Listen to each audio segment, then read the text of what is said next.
Ready? Yeah, it's ready. الحمد لله رب العالمين والصلاة والسلام على أكرم الخلق والمرسلين سيدنا محمد وعلى آله وصحبه أجمعين ومن تبعهم بإحسان إلى يوم الدين. السلام عليكم ورحمة الله وبركاته. الحمد لله رب العالمين الذي خلقنا مسلمين، والحمد لله رب العالمين الذي خلقنا أصحاء معافين، والحمد لله رب العالمين الذي خلقنا عاقلين لنعدل كيف نعبد الله عبادة يرضاها ونحظى بمغفرته وبرحمته إن شاء الله. Say Ameen. All praises and thanks be to Allah subhanahu wa ta'ala. He created us Muslims, and also all thanks and all praises be to Allah subhanahu wa ta'ala that He created us healthy and able to function as a human being. And also all thanks and praises be to Allah subhanahu wa ta'ala. He created us with mental capacity that we can understand Allah subhanahu wa ta'ala enough to worship Him the right way that He deserves, in order for us to get from Him His mercy and His forgiveness, inshallah. Last session we did last Sunday, we started the Seerah of the Rasul sallallahu alaihi wasallam. We started to know his name and his lineage of fathers and forefathers. So, inshallah, I'm not going to test you today, but I'm going to just remind us. His name is, give me the four names.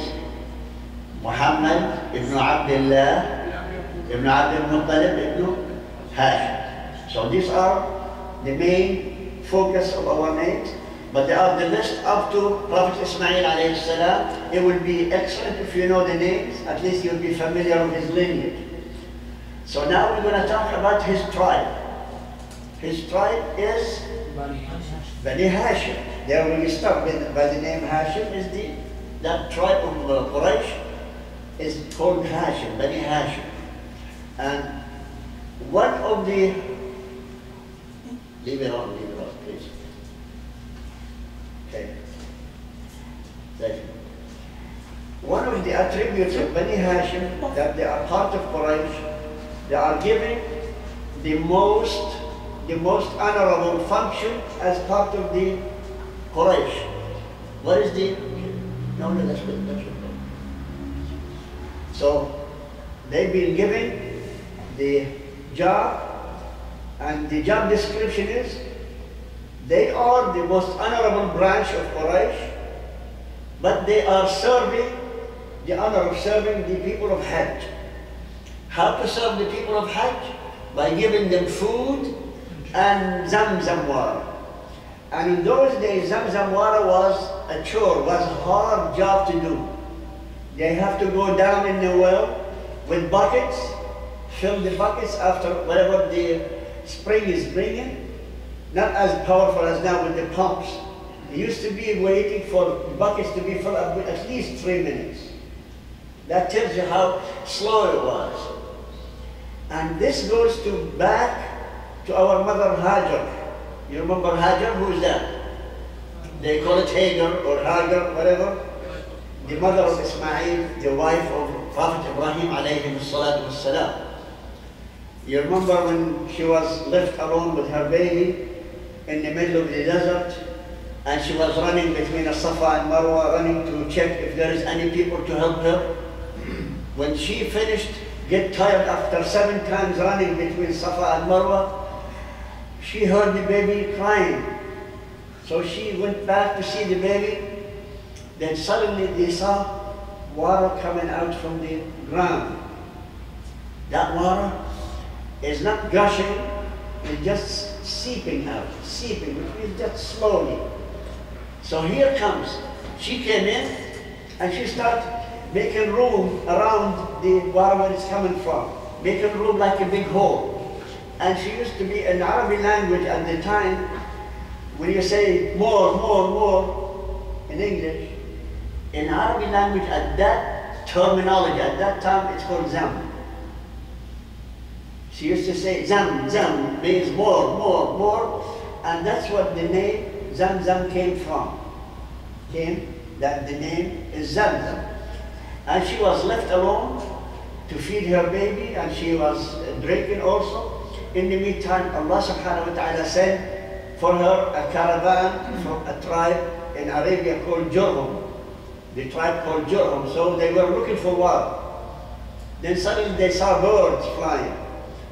They know wherever there are birds in the middle of the desert flying, it means one of two things: water or a dead animal. That's what the sign of life, they call it. So they came and they found this woman and they found some water around her. She told them, this water is mine and my baby. Nobody has a right on it except me. So they came and negotiated with her. They start bargaining. Okay, what do we have to do to get some water?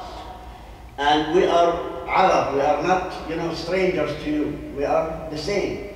So the only thing is, she bargained that you can live around the water, but you pay me room and board, like they call it here nowadays. If you are students, they come to live in an apartment or building, they say room and board, it costs you this much, you live with us, you're set. So she told them, I need room and board and protection because this is my water and I am a woman, and Arab at the time, a woman, they used to protect her with their lives. So they had the agreement, and also they asked her, who's your husband? She said, my husband, his name is Prophet Ibrahim ﷺ, and he's going to come back and forth to visit me. So they said, okay, you stay, raise your son, and we are the guardians. And they have the agreement until her son Ismail started to grow. Ibrahim ﷺ, he used to visit her every 2-3 years to check on her until Ismail was 13-year-old. And 13-year-old Ismail, then Allah subhanahu wa ta'ala gave the vision to Ibrahim ﷺ to slaughter his son. You remember that story? So everybody, I'm not going to repeat it that much, except you know the process. So Allah subhanahu wa ta'ala replaced his son with a big ram or a sheep, big sheep. I'm not sure if anybody knows where that sheep came from. The Malaika brought it down from heaven. That sheep, if you go back to Surah Al-Ma'idah, you read about the two sons of Adam. You remember those two sons of Adam, one killed the other? Habil and Qabil. So Qabil, he killed Habil. But what is the story behind killing? Why? Because Allah subhanahu wa ta'ala asked both of them to bring qurban, to bring sacrifice, tahiyya, or something to make them closer to Allah, to show Allah how much they love Him. So Allah accepted from Habil. Habil gave a sheep, a ram, a male sheep, you know, with the one with big horns, and Qabil produced a calf. But Allah took who? The sheep. So then the other jealousy started to happen and fighting between two of them. Anyway, so Qabil killed Habil. That sheep was at the protection of Allah subhanahu wa ta'ala in heaven. Just to give you an idea, how tall was Adam? 80 meters. Adam, how tall was he? 80 meters. 80 meters? No, it's 40. Close. No. Okay. 40 It's a meters. 6 cubit, eh? It's not a cubit. Cubit is from here to here. Oh, It's dira' arm. You know, yard, they call it in English yard, dira', but their yard is 90 centimeters. The dira' in Arabic measurement is 68 centimeters. What is the dira'? 68 centimeters. Yes, arm length. So 68 centimeters, but the Rasul sallallahu alaihi wasallam, he said, Adam was created, some narration they said 60, some narration they 70. So 60 times 68 centimeters. Calculate that, it comes up to almost 40 meters, close to 40 meters. 40 meters, you know how high it is? If this is 3 meters, 40 meters, let's say 39 meters, not 40. Divide by 3, that's 13 stories, 13 floors. Imagine you live on the 13th floor and then Adam and his son say, hello. That's scary. But anyway. Anyway, so imagine he's looking inside the window when you are on the 13th floor and say, hey, I'm here, I'm Adam. Abuna Adam, our father Adam. So that was fantastic. So imagine, what do you think their animals at that time, their sizes? And dinosaurs. Somebody that's height, you think this sheep is this high, is going to satisfy? Now let me take you back to dinosaur era. You know dinosaurs? How big they are, how scary monsters they are for us now? They used to be like the size of pets to Adam and his children. And even the generations after them.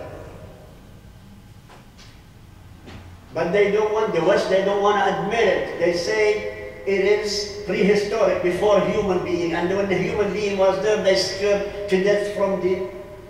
But they did not mention, and Rasul ﷺ said, Adam was created at 60 arm length, which means 40 meters.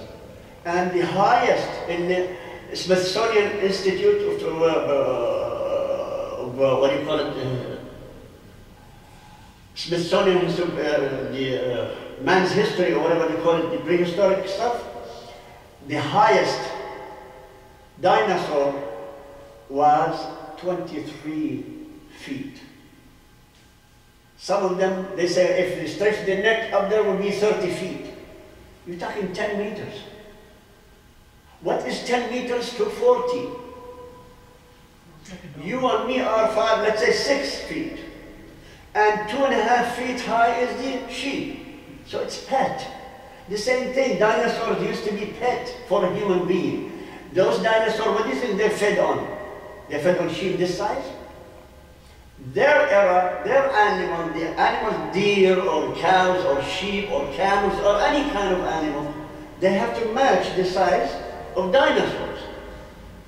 Are we aware now what's going on? That sheep was kept by Allah subhanahu wa ta'ala from the time of Habil and Qabil until Ismail sallallahu alayhi wa sallam and Ibrahim alayhi salatu wa sallam.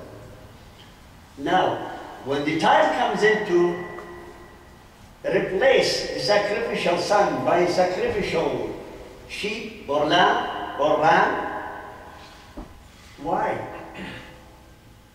Because the Malaika brought it down and say, Ya Ibrahim, لَقَدْ صَدَّقْتَ الرُّؤْيَا. You are confirming the ru'ya, the vision that Allah gave you, and you are willing to sacrifice your son. So Allah is pleased with you. Don't do any more, because you will never be able to sacrifice your son, because you remember the story, the knife didn't cut, no matter what he did, which is against the law of nature. The law of nature, Ibrahim, look how many law of nature broken at the time of Ibrahim alayhi salam. You remember the fire? The fire is supposed to burn, but Allah said don't burn. Ibrahim stayed there for 40 days in the fire, and then he walked out, and everybody said, what is this? How come he in the fire for 40 days and never been burned? Or barbecued at least, you know. But the point is, this is one law. Second law is how to leave your son and his wife in the middle of nowhere, which is no viruses or bacteria survive in that area. You've seen Makkah? Anybody seen Makkah? Imagine Makkah with nothing in there. You think anything survives? No way. But look, Allah subhanahu wa ta'ala, His miraculous stuff, He made the whole stories, all of them, so we can build the Kaaba. So another miracle is the Kaaba was built, and then the Kaaba was a site of sacrificing Ismail alayhi salam, and then replacement by the ram. Now, at that moment, Allah subhanahu wa ta'ala was telling Ibrahim, وَأَذِّنْ فِي النَّاسِ بِالْحَجِّ يَأْتُوكَ مِنْ كُلِّ ضَامِرٍ وَكُلِّ فَجٍّ عَمِيقٍ. So Allah told Ibrahim, make adhan for Hajj. Instead of saying Hayya ala salah, you remember the adhan? He used to say Hayya ala al-Hajj. But he said, who's going to hear me? Imagine he stands up there and says Hayya ala al-Hajj, but nobody's there. But Jibreel told him, don't worry, you do the adhan, we carry the sound. Every human being on earth heard the call. See, this is another miracle. Now, the miracle is when those people came for Hajj, what happens? this ram came down and he sacrificed one ram. And he fed all the people of Hajj. Barakallah fi, thank you very much. Jazakallah khair. I love this place. So here is the point. One ram. Would you imagine now you take one animal slaughter for the people of Hajj now? Just smell it. It will be over. Smell it. Nobody will eat from it. Because there was 5 million people there. But at the time, it was too much for Ibrahim or the people of Mecca to even to imagine this number of people came for Hajj the first time they saw it. And they need to eat in the middle of the desert. Where's the food? Then Allah subhanahu wa ta'ala, here is the ram. Ya Ibrahim, you and your wife and your family, cook it and feed the people of Hajj. And that is the story of Bani Hashim. To carry the tradition of Ibrahim alayhi salam and Ismail later on. And then all the Arab after that until Muhammad sallallahu alayhi wa sallam came in, then this job was given to who? To Bani Hashim. It's called Al-Rifada was-Siqaya. Al-Rifada means the food, Siqaya means the water. So they provide food and drinks for every Hajj who came in every year. For Hajj or Umrah, not necessarily only Hajj. So this job was given by the Bani Hashim. And it is the most honorable, most noble family among Quraysh. And we're going to learn later on what happened to this family because of Quraysh didn't believe in Muhammad sallallahu alaihi wasallam. So again, we're going to be talking about this point, the process of the birth of Muhammad sallallahu alaihi wasallam. How come he was born, in what circumstances? We said Hashim is the fourth grandfather of Rasul sallallahu alaihi wasallam. He ruled Mecca, and then his son, when he died, his name is Abdul Muttalib, but originally his name is not Abdul Muttalib. He was a son of Hashim, but from Medina.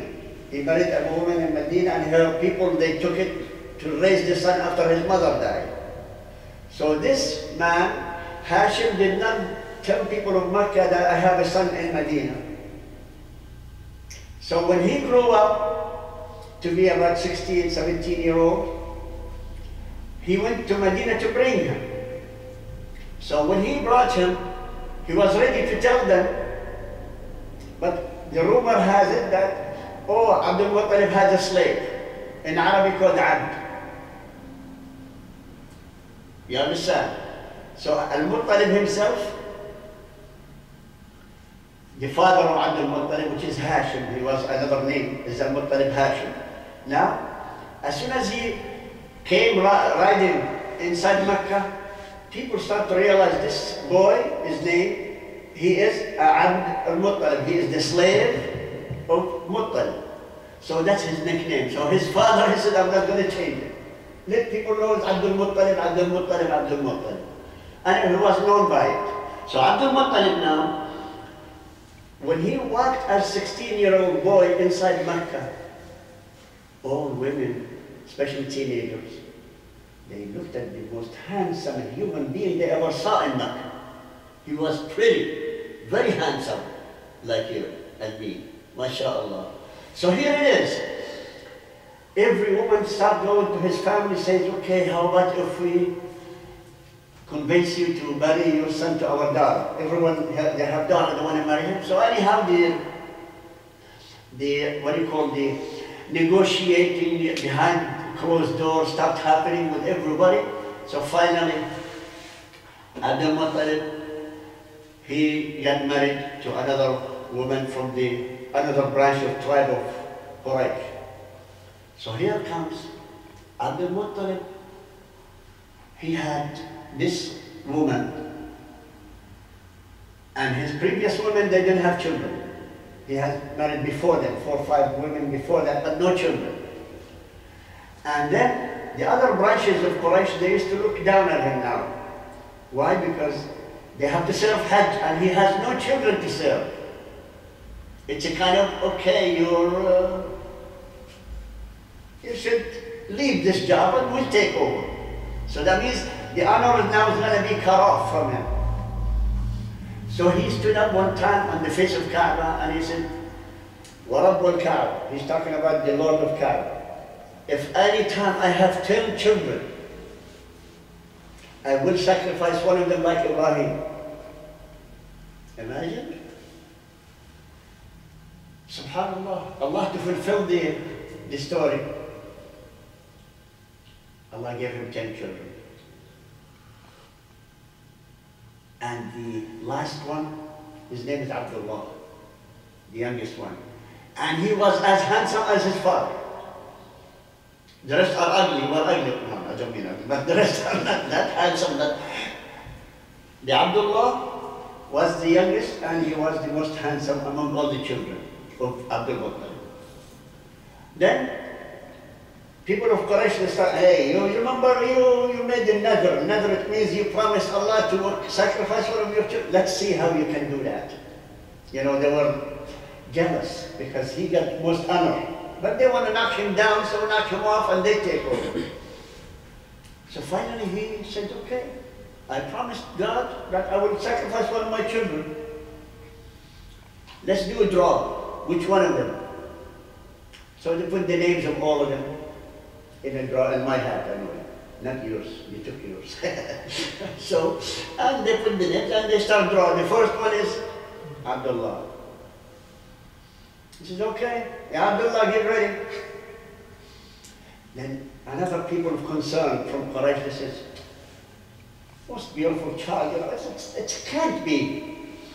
Find another way. So he went to witchcraft people, you know, those fortune tellers, but they are not fortune tellers, they are witchcraft people. So he came into an old lady, and she was, you know, old sack woman.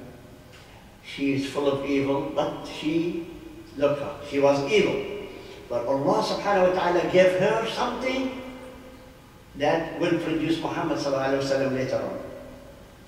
So she said, let me see your son. When she looked at him, she said, I wish I am that young so I could marry him, because he was so handsome. She said, okay, I do the hocus pocus stuff, you know, those tricks they do, the magicians and black magic. She said, okay, I advise you to do the draw.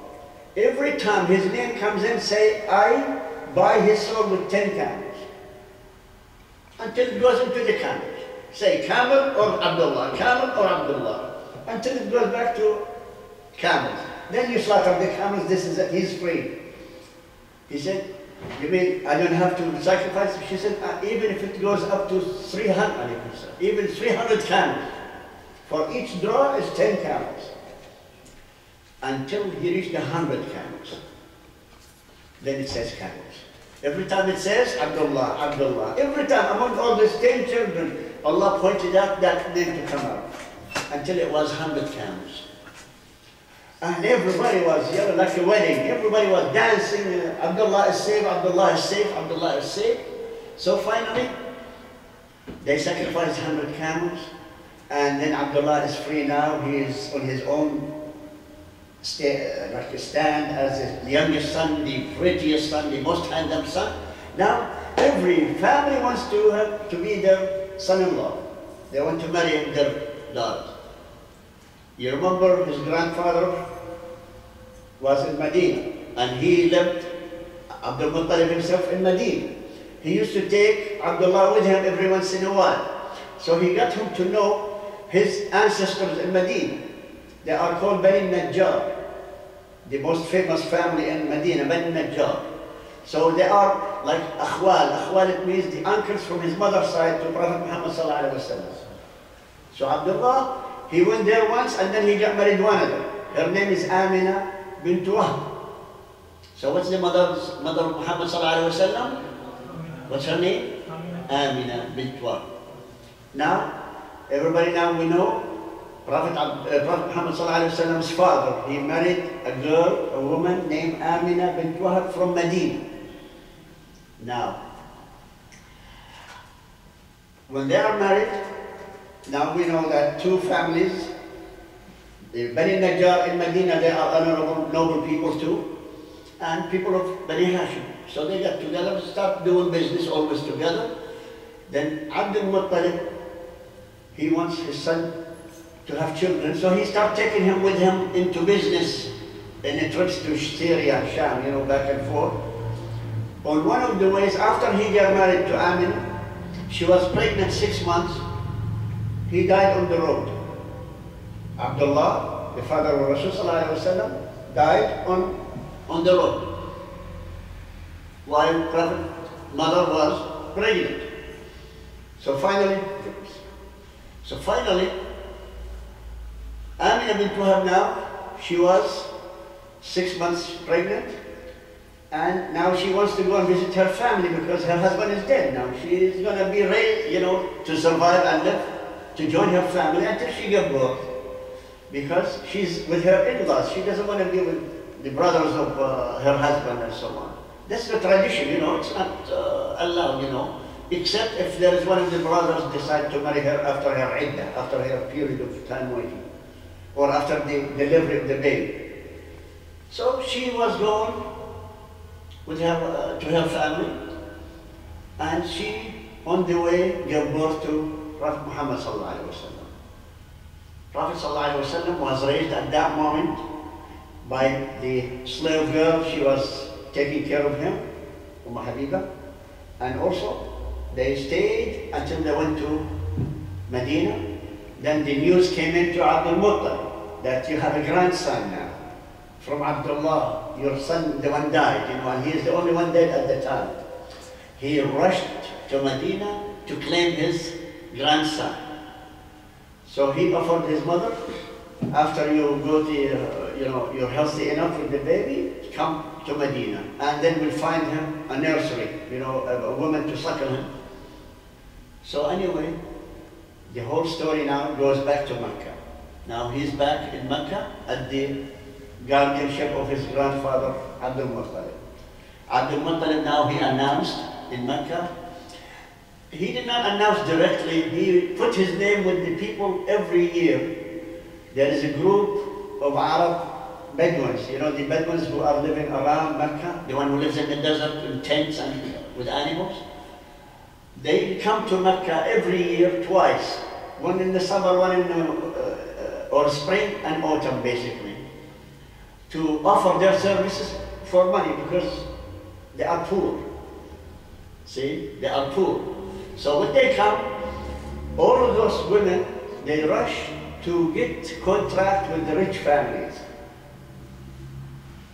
Especially with everybody with his wife standing there with their baby looking for the nursing woman. She looks nice, she looks healthy, she looks nice, and then they say, okay, here's contract with my son for this amount of money. First come, first serve. Who left? The poor people. And who is the poor people? Muhammad ﷺ and his family. He was the last one. And then, who was from the women, the last woman? The poorest of them all. Halima Sa'diyah, barakallah fiqh. Those guys didn't give me candies anymore. Next time, you.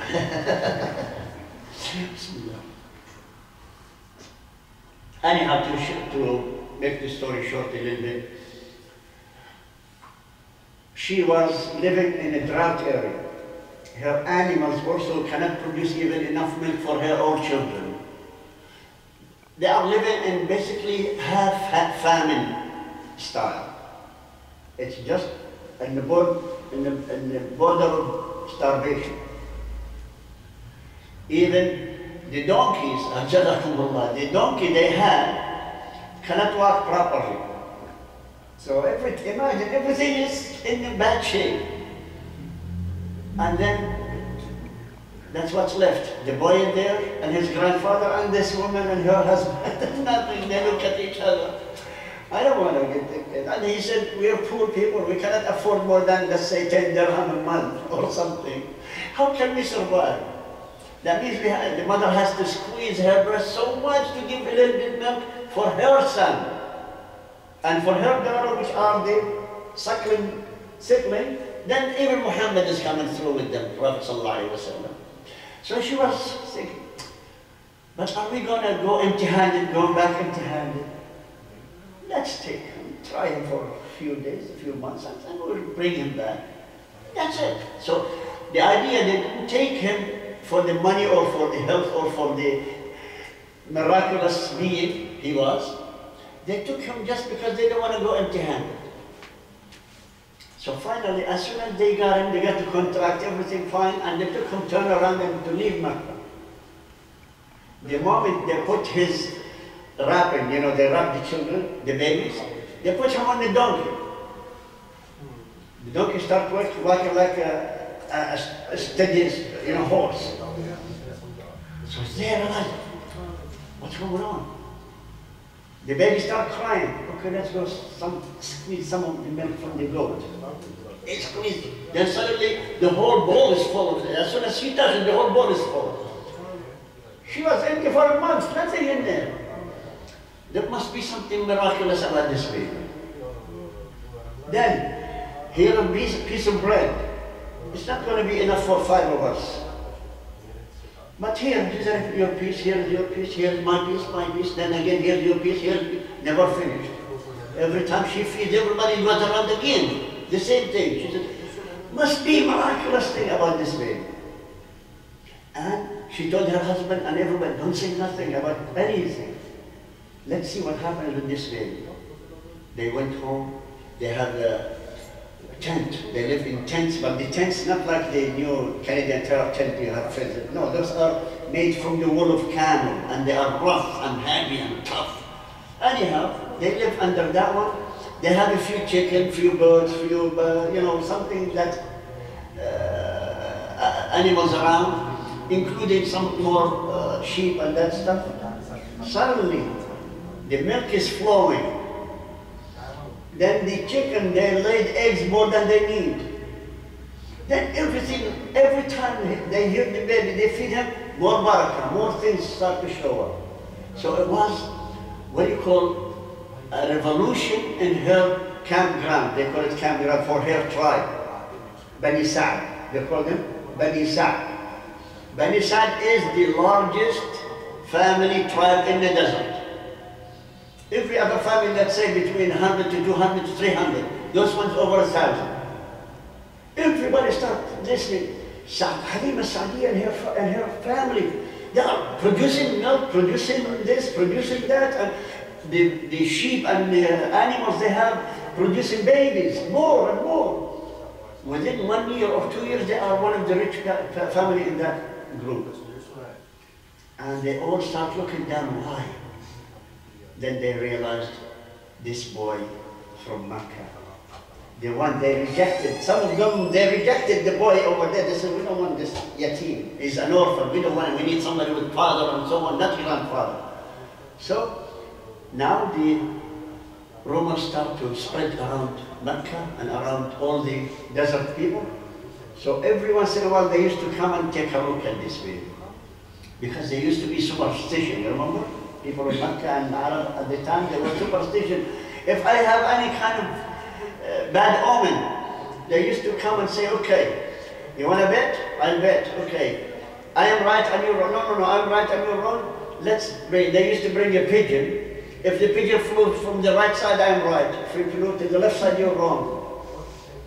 Let's do 3 sticks. Okay, we have 3 sticks, throw them down. If one of them direct that, if this one didn't land, the green one direct to the east, that means I'm right and you're wrong. Imagine how superstitious are those people used to be. That's what Arab used to be around Mecca and everywhere.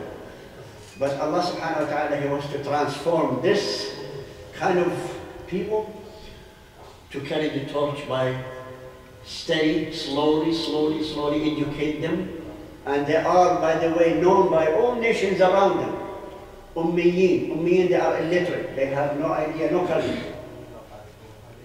The Jews used to call them Ummiyin, the Romans used to call them Ummiyin, the Persians used to call them the illiterate. So all the nations around Arab used to call them bad names about education. They have no culture, they don't know nothing. They are rough and tough people, they are marauders, they are killers, and they are jinn people, and all description. So here comes Allah subhanahu wa ta'ala set up the whole idea for Prophet Muhammad ﷺ to be born. Now, the moment he was born, he was given to Halima Sa'diyah for milking or breastfeeding.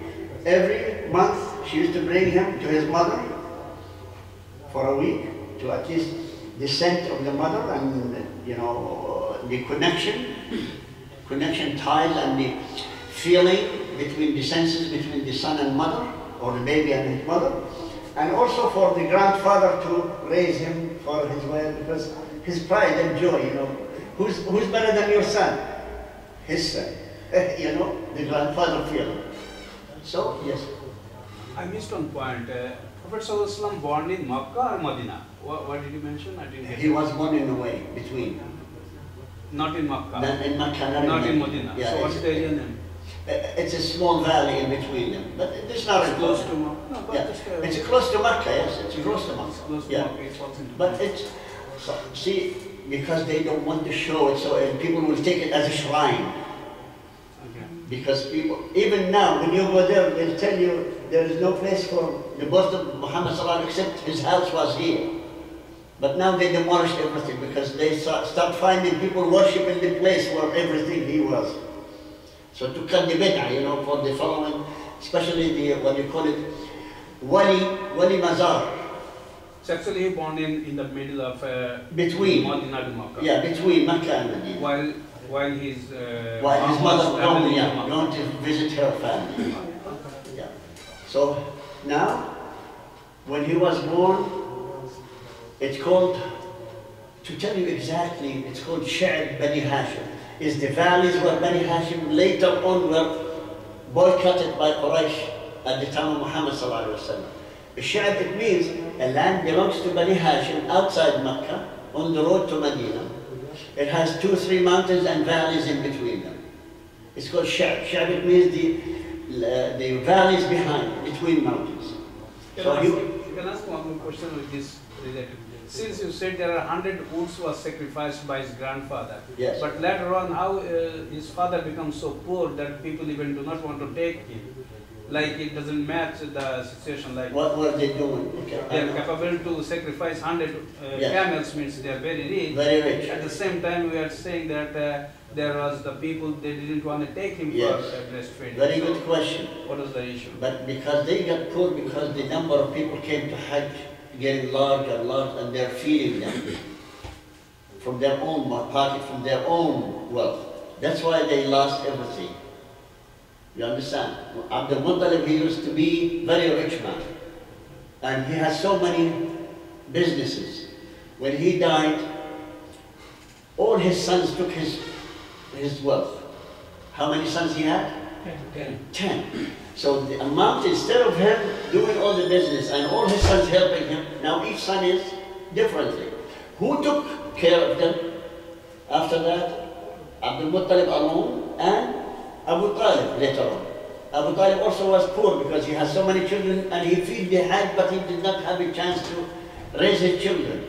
So Hamza and Muhammad ﷺ took 2 of his children to raise. Hazrat Ali by Rasul ﷺ and the other son was Hamza.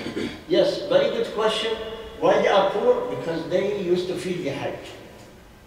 People of Hajj, they start coming larger number, and that's why they don't have any businesses to rely on as before. Before, one person used to run the whole thing. Now each one has his own family, they have their own, yes, they feed the Hajj together, but not enough. So that's why when Prophet Muhammad ﷺ was an orphan, his father is gone now. So Prophet Muhammad ﷺ has no wealth, and his father no wealth. Then his uncle again, when he was growing up later on, his uncle doesn't have that much wealth, because still feeding the Hajj.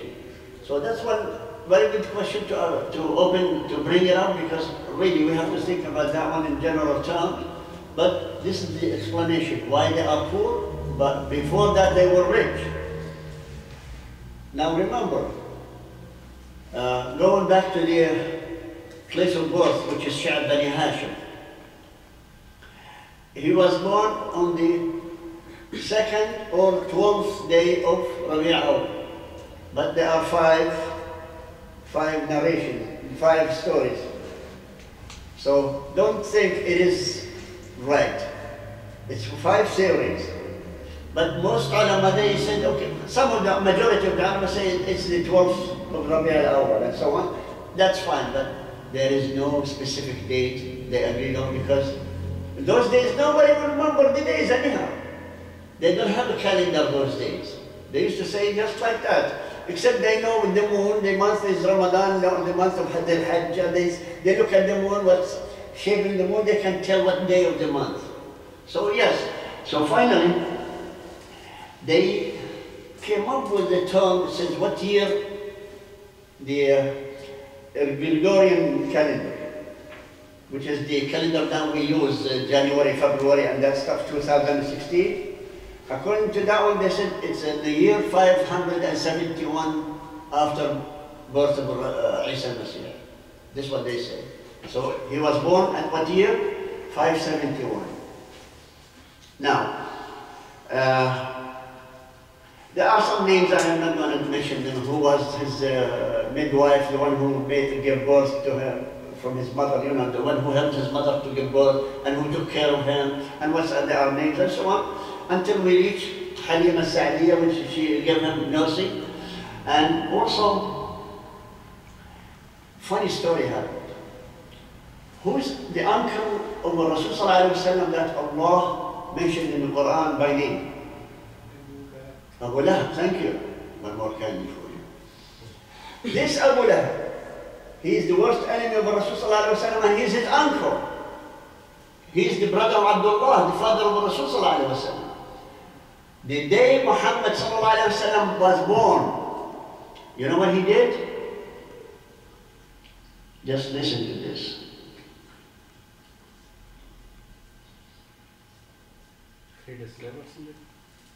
He had slave women, Abu Lahab, and he had camels.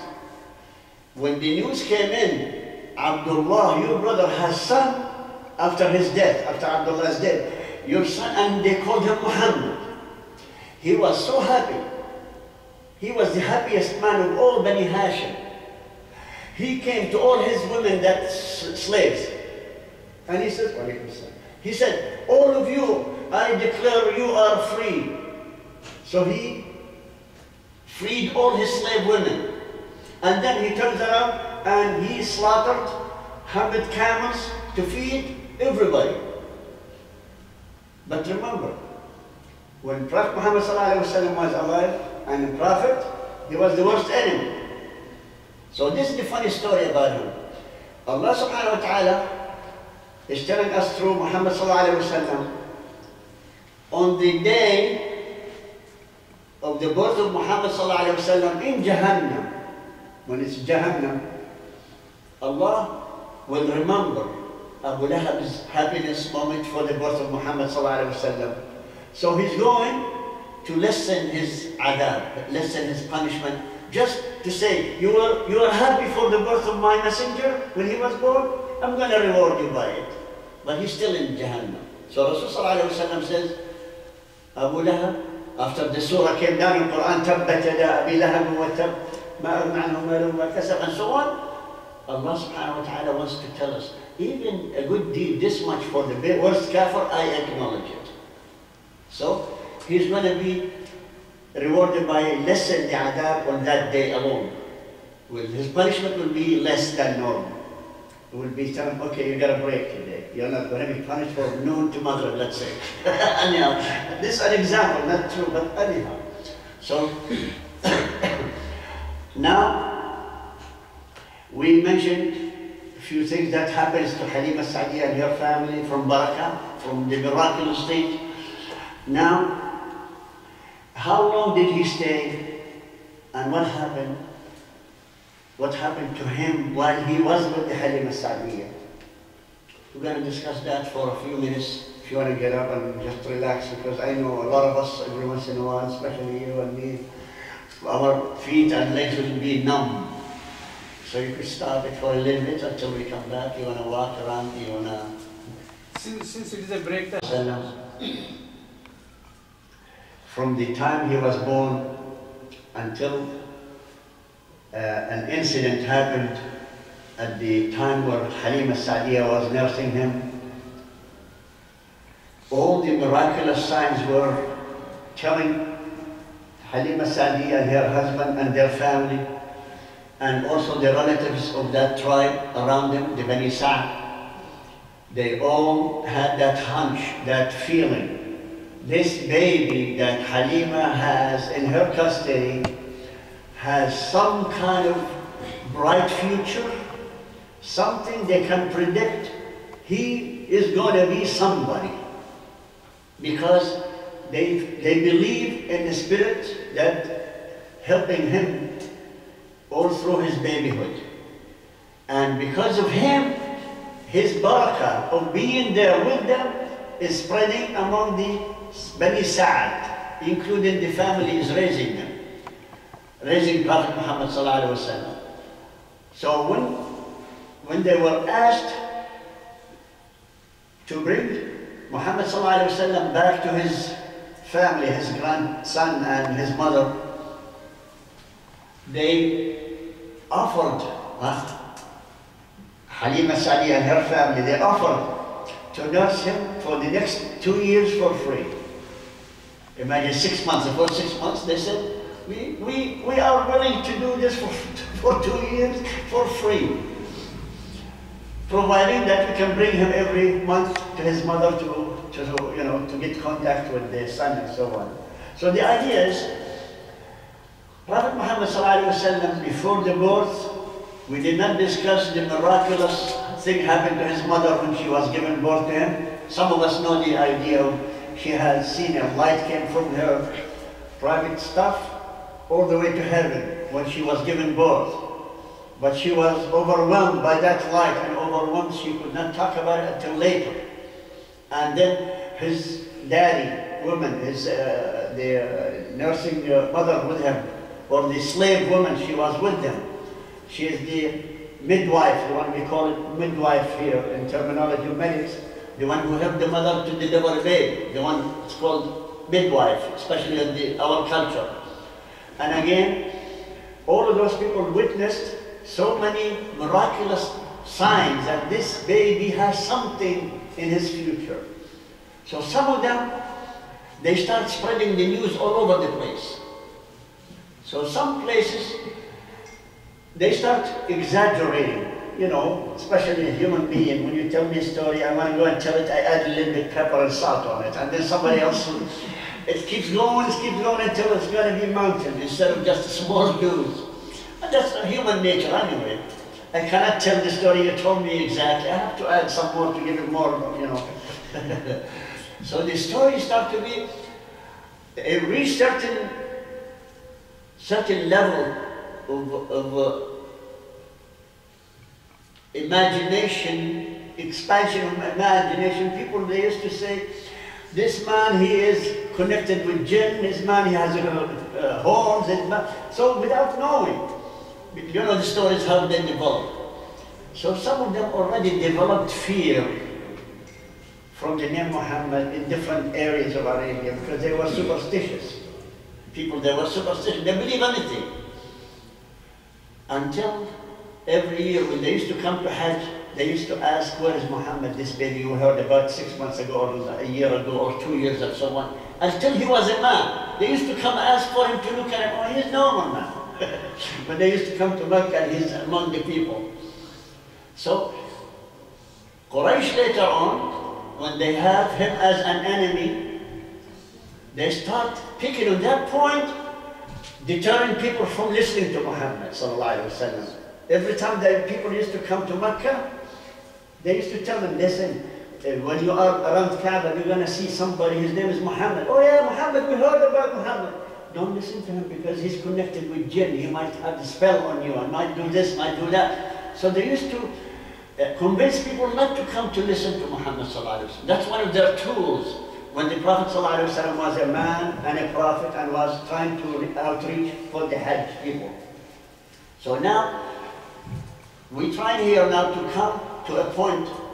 It's going to be the next point for next Sunday, inshallah. Every Sunday we're going to have a series about the Rasul sallallahu alaihi wasallam from his birth until his death.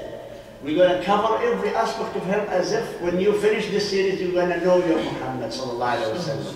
If anybody in the world asks you, who's Muhammad, you tell him better than me, because you might have better way of explaining.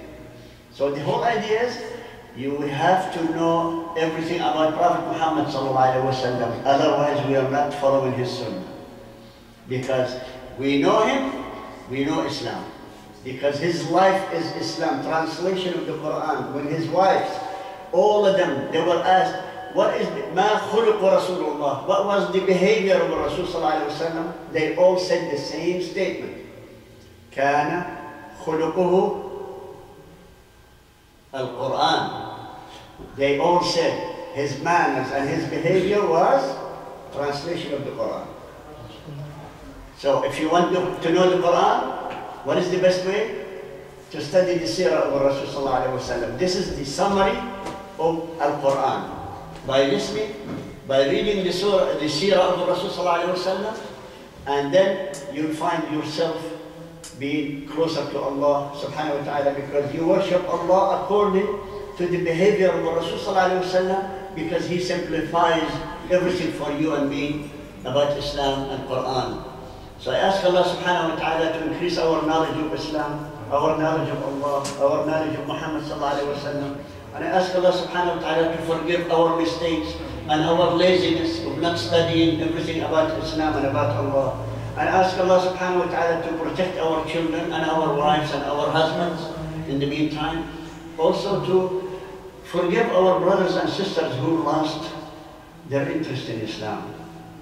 And I ask Allah to guide them back, to bring them back to Islam, because there are so many Muslims that are outside, but they are not in the road of a straight Sirat al-Mustaqim. Pray for them, please, because it's time for us to show Allah subhanahu wa ta'ala we love our brothers. He gave them to us. Allah gave you extra brother than your mom and dad. Your mom and dad gave you how many brothers and sisters? We don't know. Maybe each one of us individual. But Allah subhanahu wa ta'ala says, no, you deserve more. I'm going to give you 1.5 billion brothers and sisters. They are yours. They are a gift from me. Pray for them. Why? Because Allah subhanahu wa ta'ala says, إِنَّ هَذِهِ أُمَّتُكُمْ أُمَّةً وَاحِدَةً وَأَنَا رَبُّكُمْ فَاعْبُدُونَ. In Surah Al-Anbiya and Surah Al-Mu'mineen, he said the same ayah. The only thing he changed the last word of it. He said in Surah Al-Anbiya, إِنَّ هَذِهِ أُمَّتُكُمْ. This is your ummah, أُمَّةً وَاحِدَةً, one nation. And أَنَا رَبُّكُمْ, I am your God, I am your Lord. فَاعْبُدُونَ. So you worship me. This one surah. The other surah he said, إِنَّ هَذِهِ أُمَّتُكُمْ أُمَّةً وَاحِدَةً وَأَنَا رَبُّكُمْ فَاتَّقُونَ. Second one he said, this is your ummah, one ummah, I am your God. So protect yourself from my anger. Protect yourself from my punishment. So here's the idea. Please, tell Allah subhanahu wa ta'ala that you love your brothers and sisters all around the world. Pray for them. Don't miss out on any day to pray for them. That's why when you say, make dua, Allahumma aghfir li walil mu'minina wal mu'minat wal muslimina wal muslimat. Also ask Allah more. Ask Allah to protect them, to unite them, to put all our hearts together, and to forgive each other. Make it a process of daily process between you and me. Say, I forgive you, brother. No matter what I did or no matter what you don't do. Forgive each other. Allah subhanahu wa ta'ala said in Surah Al-Layl, أَلَا تُحِبُّونَ أَن يَغْفِرَ اللَّهُ لَكُمْ. في Surah Al-Nur, sorry. أَلَا تُحِبُّونَ أَن يَغْفِرَ اللَّهُ لَكُمْ. Don't you love Allah to forgive you? Who doesn't? Is there anybody who doesn't want Allah to forgive him? Then he said, فَاغْفِرْ وَاصْفَحْ. So forgive and forget. So please, practice of that matter of Islam. And this is the only solution for us to forgive and forget each other, inshaAllah. بارك الله فيكم أجمعين. سبحان ربك رب العزة عما يصفون وسلام على المرسلين.